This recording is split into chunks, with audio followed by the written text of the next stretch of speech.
You are about to learn one of the biggest secrets in the history of the world.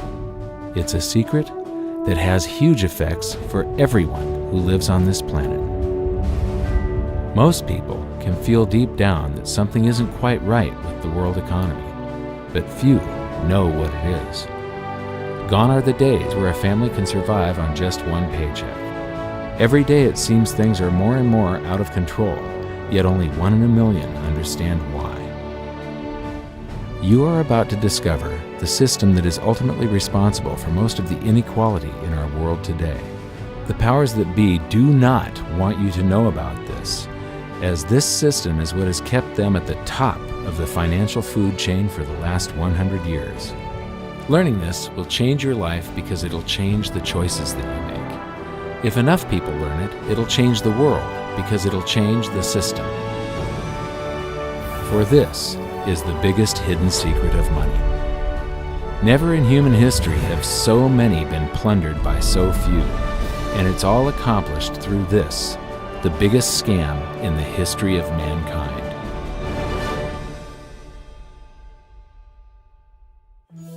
They say that money doesn't grow on trees, but the truth is that the modern banking system creates currency far faster than trees can grow. Most people don't have a clue how currency is created. Economists and bankers make it sound so complex that people think they can't understand it. But I'm going to strip our monetary system down to its essence so that you can see the scam behind the curtain and just how it affects you. Every modern society creates currency in pretty much the same way. But since the US dollar is the majority of the world's currency, I'm going to use the United States as our example. It all starts when some politician says, "Vote for me and I'll make sure the government provides you more free stuff than my opponent will." But there's no such thing as a free lunch. So to provide that supposedly free stuff, the politicians vote for the country to spend more than its income. This is called deficit spending. To pay for that deficit spending, the Treasury borrows currency by issuing a bond. So what's a bond? If you think about it, a bond is really nothing but a glorified IOU. It's a pretty piece of paper with numbers printed on it that says, "Loan me $1 trillion today, and I promise over a 10-year period I'm going to pay you back that $1 trillion plus interest." But what you need to understand is that Treasury bonds are our national debt. These glorified IOUs are to be paid back by you and I and our descendants through future taxation. Therefore, when the government issues a bond, it steals prosperity out of the future so that it can spend it today. The Treasury then holds a bond auction, and the world's largest banks show up and compete to buy part of our national debt and make a profit on it by earning interest. You'll notice that as we move through this process, the big banks are there, taking a cut every step of the way. This isn't by chance, as you'll see shortly. Then, through a shell game called open market operations, the banks get to sell some of those bonds to the Federal Reserve at a profit. To pay for the bonds, the Federal Reserve opens up its big old checkbook and writes bad, bogus, counterfeit checks that should bounce because they're drawn on an account that always has a zero balance. There isn't 1 penny in there. To quote from the Boston Federal Reserve, "When you or I write a check, there must be sufficient funds in our account to cover that check. But when the Federal Reserve writes a check, there is no bank deposit on which that check is drawn. When the Federal Reserve writes a check, it is creating money." The Fed then hands those checks to the banks, and at this point, currency springs into existence. The banks then take that currency and buy more bonds at the next Treasury auction. But what is a check? A check is also an IOU. When you write a check, you're making a note that says, "Here's my IOU for cash. All you have to do is go to the bank and pick it up." Now, it's very, very important that you understand this process because we're going to come back later and show you the devastating effect this has on you. The Treasury issues IOUs, bonds. The banks then buy those IOUs with currency. The Federal Reserve then writes IOUs, checks, and hands them to the banks in exchange for the Treasury's IOUs, the bonds. And currency is created. So what's really happening is the Federal Reserve and the Treasury are just swapping IOUs, using the banks as middlemen, and abracadabra, presto, currency magically springs into existence. This process repeats and repeats over and over again, enriching the banks and indebting the public by raising the national debt. The end result is that there's a buildup of bonds at the Federal Reserve, and currency at the Treasury. This process is also where all paper currency comes from.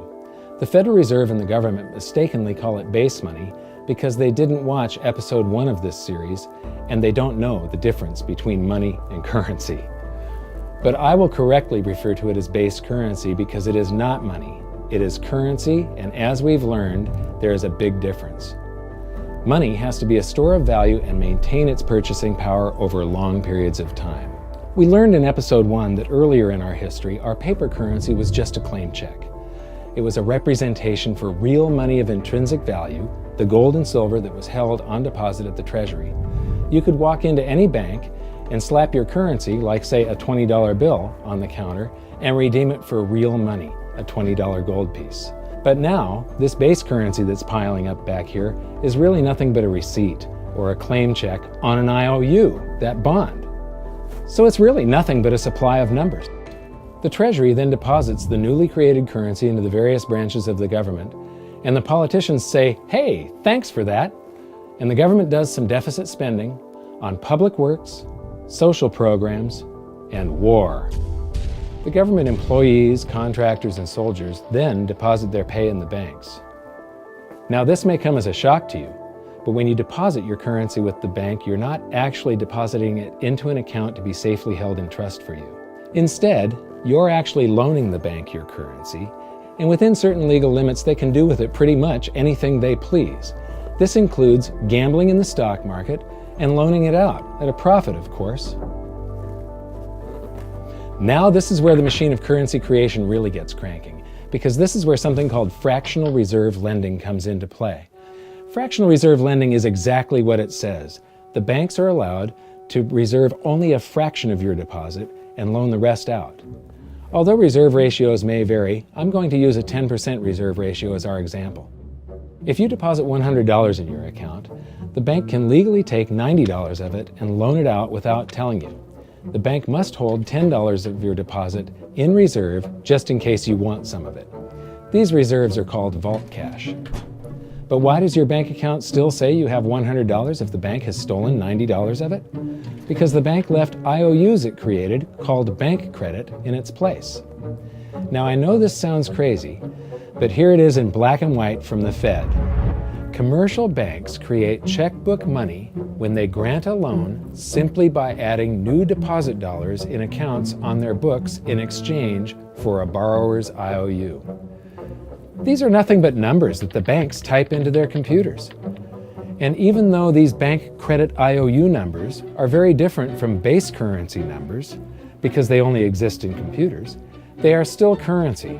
So now there is $190 in existence. Now the reason people take out loans from the banks is to buy something. They're going to buy a house or a car or something like that. So the borrower takes the $90 that the bank loaned to him from your account and he pays the seller of the item.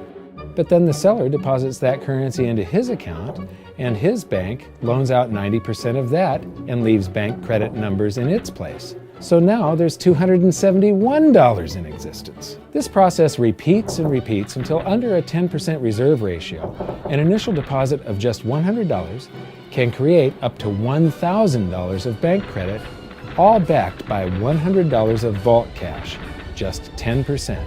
But as I said, reserve ratios vary wildly. On some deposits, it's 10%, on others, it's 3%, and on some forms of deposits, reserve requirements are 0. The result is that the expansion of the currency supply by the banks is far greater than even this example would lead you to believe. So once again, when currency is deposited in the banks get to lend it out, and then it gets redeposited and relent, redeposited and relent, redeposited and relent over and over again, creating bank credit all the way. This is where the vast majority of our currency supply comes from. In fact, 92 to 96% of all currency in existence is created not by the government, but here in the banking system. Now, massive amounts of currency spewing into society may at first sound like a fun idea. That is, until you remember one of the most important hidden secrets of money from episode 1, that the prices of everyday goods and services act as a sponge on an expanding currency supply. The more currency we have, the more prices rise. This is where inflation comes from. The true definition of inflation is an expansion of the currency supply. Rising prices are merely the symptom. So our entire currency supply is nothing but a couple of bucks whipped up in this hocus-pocus scam where the Treasury and the Federal Reserve swap glorified IOUs, and a bunch of numbers that the banks just type into their computers. That's it. That's our entire currency supply. It's nothing but a supply of numbers. Some of them printed, most of them typed, and there is nothing else. But if you thought that was crazy, get ready to enter the twilight zone of modern economics. We work for some of that currency supply. True wealth is your time, but we trade away moments of our lives, hour by hour, day by day, and year by year, for numbers that somebody printed on pieces of paper or just typed into a computer. Now those numbers represent our blood, sweat, tears, labor, ideas, and talent. We are what gives the currency its value. But here comes the really cruel joke. We work hard so that we can save some of that currency, so that we can pay the tax collector. In the United States, it's known as the IRS. They then turn it over to the Treasury so that the Treasury can pay the principal plus interest on that bond that the Federal Reserve bought with a check drawn on an account that has nothing in it. Now let's do a recap on this section, because this is where the system begins to rob you and I on a massive scale. Much of our taxes are not used for schools, roads, and public services, but to pay interest on bonds that the Federal Reserve bought with a check drawn on an account that has nothing in it. The Federal Reserve is committing fraud. But here's one of the biggest secrets of them all. Before the establishment of the Federal Reserve, there was no need for personal income tax. The Federal Reserve was created in 1913, and that very same year, the Constitution was amended to allow income tax. Do you really think this was just a coincidence? Ask yourself how much income tax you've paid over your lifetime. Much of it has been silently siphoned away into the hands of those who own the system. Yes, this system has owners. Who they are is an even bigger secret that we'll get to shortly. But first, we need to understand the mumbo-jumbo of the so-called debt ceiling. It's all based on a huge paradox. There was interest due on that bond, and there was interest due on every one of those loans that the banks made. That means that there is interest due on every dollar in existence. Let me ask you something. If you borrow the very first dollar into existence, and that's the only dollar that exists on the planet, but you promise to pay it back plus another dollar's worth of interest, where do you get the second dollar to pay the interest? The answer is that you have to borrow that one into existence and promise to pay it back with interest as well. So now there are $2 in existence, but you owe $4, and so on and so on. The result is there's never enough currency to pay the debt. There is always more debt in the system than there is currency in existence to pay the debt. Therefore, the whole system is impossible. It is finite. It will come to an end one day. What would happen if the government stopped borrowing to do deficit spending? Are the payments on those treasury bonds going to stop? What would happen if the public stopped borrowing and going deeper into debt? Are your house and car payments going to stop? No. There is a payment due every month on the principal plus the interest on every dollar in existence, and those payments do not stop. If we stop borrowing, then no new currency is created to replace the currency that we used to make those payments.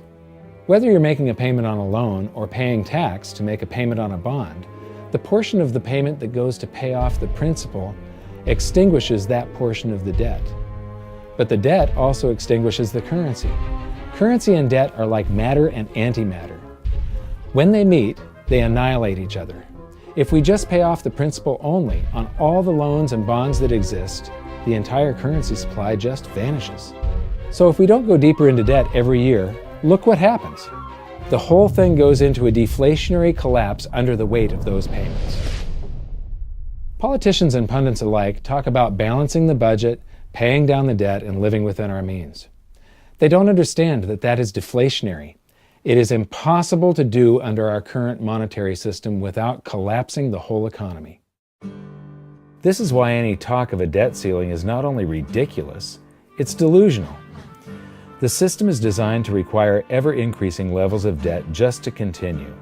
And that's why politicians will always kick the can down the road and raise this so-called debt ceiling over and over again until the whole system finally collapses under its own weight. In other words, they don't want it to collapse on their watch.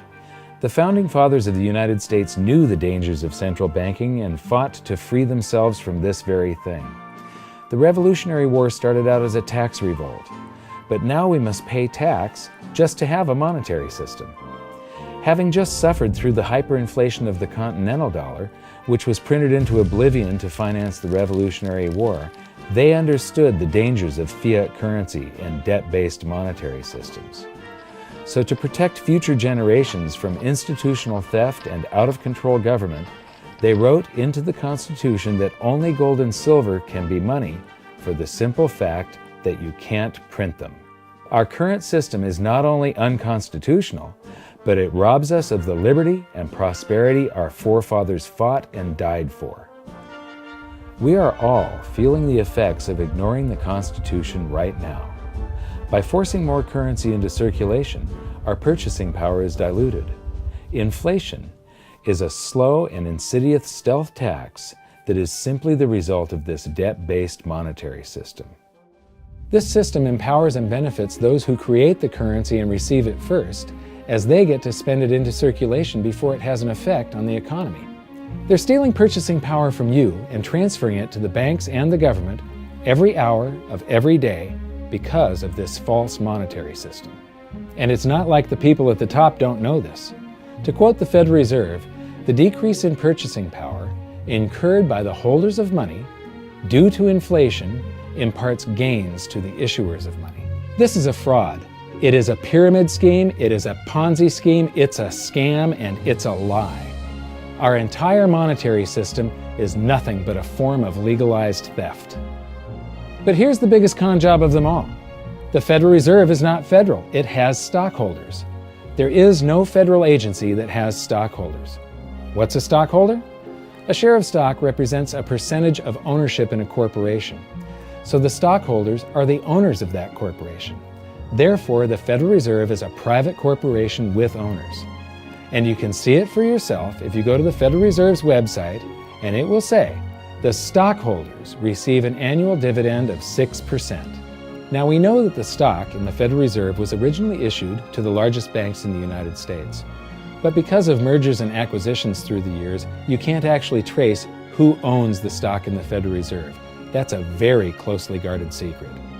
My guess would be that the owners are those primary dealers, the banks that get to make a profit by selling part of our national debt, those bonds, to the Federal Reserve, who buys them with a check from nothing.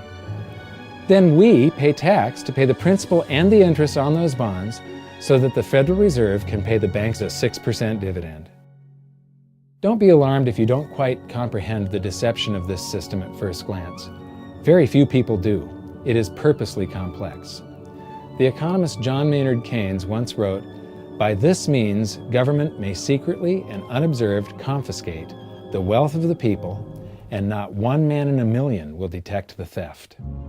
I believe that presented correctly, anyone can understand this system, regardless of how complex it is. So let's do a recap and break it down even more. The way the system works is that, step 1, the government creates glorified IOUs.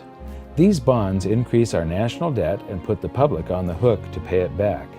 Step 2, IOUs are swapped to create currency. The Treasury sells the bonds to the banks. The banks then turn around and sell our national debt at a profit to the Federal Reserve, which they probably own. The Federal Reserve then opens its checkbook that doesn't have a penny in it and buys those IOUs with IOUs that it writes, checks, on a checking account that has a zero balance. Then they give those checks to the banks and currency just springs into existence, and then the whole process repeats. This results in a buildup of bonds at the Federal Reserve and currency at the Treasury, which is really just a supply of numbers.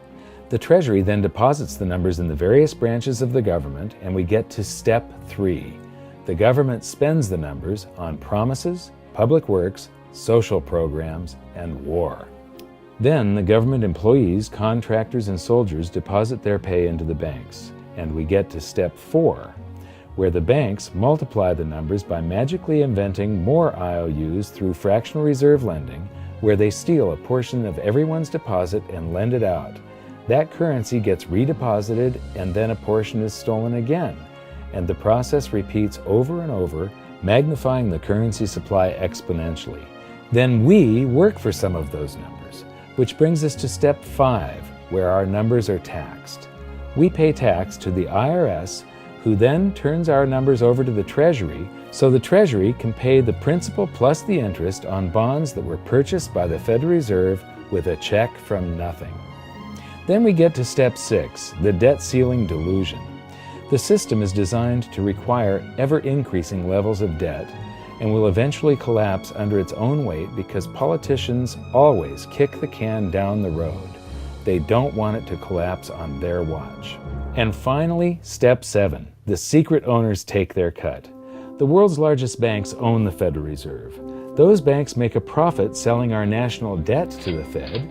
They make a profit when the Fed pays them interest on the reserves held at the Fed, and the Fed pays them a 6% dividend on their ownership of the Fed. This system is fundamentally evil. It funnels wealth from the working population to the government and the banking sector. It is the cause of the artificial booms and busts of modern economies, and it causes great disparity of wealth between the rich and the working class. And it is only possible because we no longer use real money, we use currency. But worst of all, it is a form of enslavement. Bond is the root word of bondage. Whenever a government issues a bond, it is a promise to make us pay tax in the future. Nobody asked you if you wanted to pay tax today for the prosperity we all enjoyed in the last century. Nobody is asking our children if they want to work hard in the future to pay for the prosperity we're enjoying now. George Washington once wrote to James Madison, "No generation has the right to contract debts greater than can be paid off during the course of its own existence." By stealing prosperity from tomorrow so we can spend it today, we enslave ourselves and future generations. Now this all sounds pretty bad, but there is great hope, for you are the greatest threat to this false monetary system. This system relies on the public being ignorant of its workings. Please share this knowledge with everyone you know, because an informed public that fully understands the system can build a better future for generations to come. And now I leave you with this quote, widely attributed to a former director of the Bank of England. The modern banking system manufactures money out of nothing. The process is perhaps the most astounding piece of sleight of hand that was ever invented. Banking was conceived in inequity and born in sin. Bankers own the earth. Take it away from them, but leave them the power to create money and control credit, and with the flick of a pen, they will create enough money to buy it back again.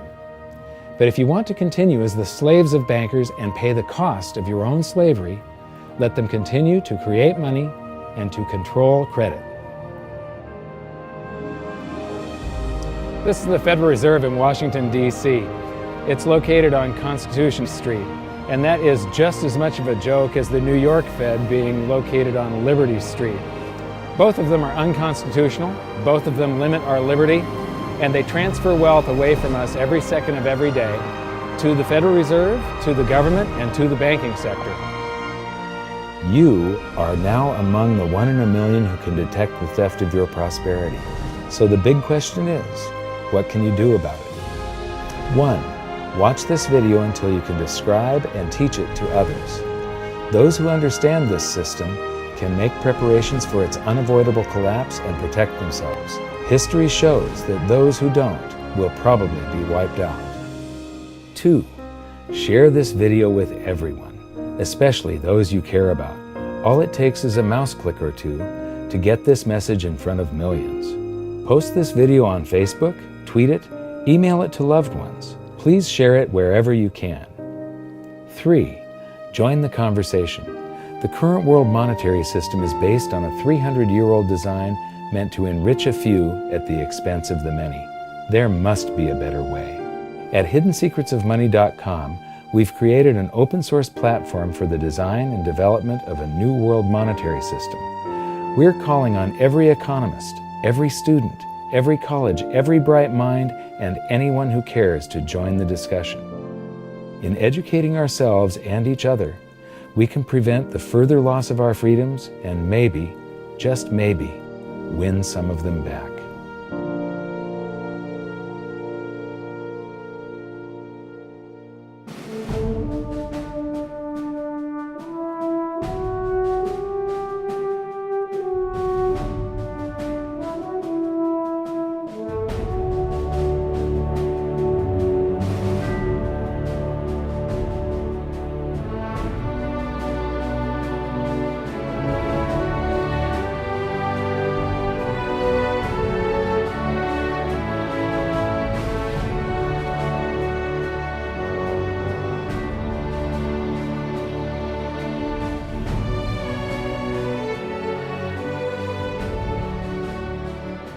I think your episode 4 is very beneficial, very helpful. It's going to introduce these ideas to a lot of people, and like I've just been talking about, we have to change people's mind, and the more they understand it, the better. And I think we're at this point now where more people in the last several years, 4 or 5 years, have thought about the Fed than they ever have in the previous 95 years. So I think an explanation and diagrams to show it is very helpful, because quite frankly, they're not going to get it in their grade school. They're not going to get it in their high schools. They're not going to get it in college unless they're in a very rare circumstance to understand how this works. You know, for years before I got involved in really studying gold and some of the things I write and talk about today, I was a monetary economist for decades. You know, in your video, you talk about the primary dealers.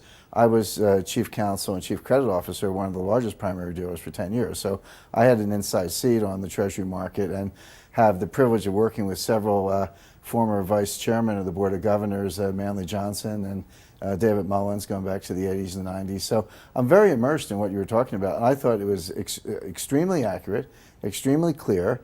I didn't think you were stretching on any points. It was really like something out of a PhD course, except that it was very easy to understand. I think it's accessible. I think we're seeing a little bit of a revolution in communications in the following sense. You know, as you point out, the Fed was created in 1913. Well, in 1913, there was no web, there was no YouTube, no Twitter. There was really no one to kind of stand up and oppose the Fed or call them out, if you will, or really get into a discussion that everyday Americans could follow. That's not true now with social media and everything else. You can reach out to millions and tens of millions of people and tell them what's going on. I think you've done that.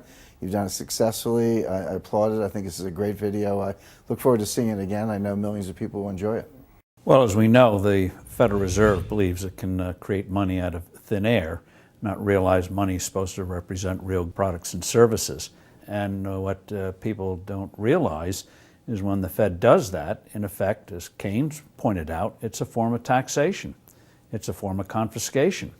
And because people don't see it, the politicos get away with it, but it also undermines social trust. It just is corrosive throughout society. We're going to have a lot of turmoil in the coming years, but it's going to be the kind of turmoil that leads to positive things. So don't despair. Get out there and fight, because the tide is going to turn. This is going to be the status last stand.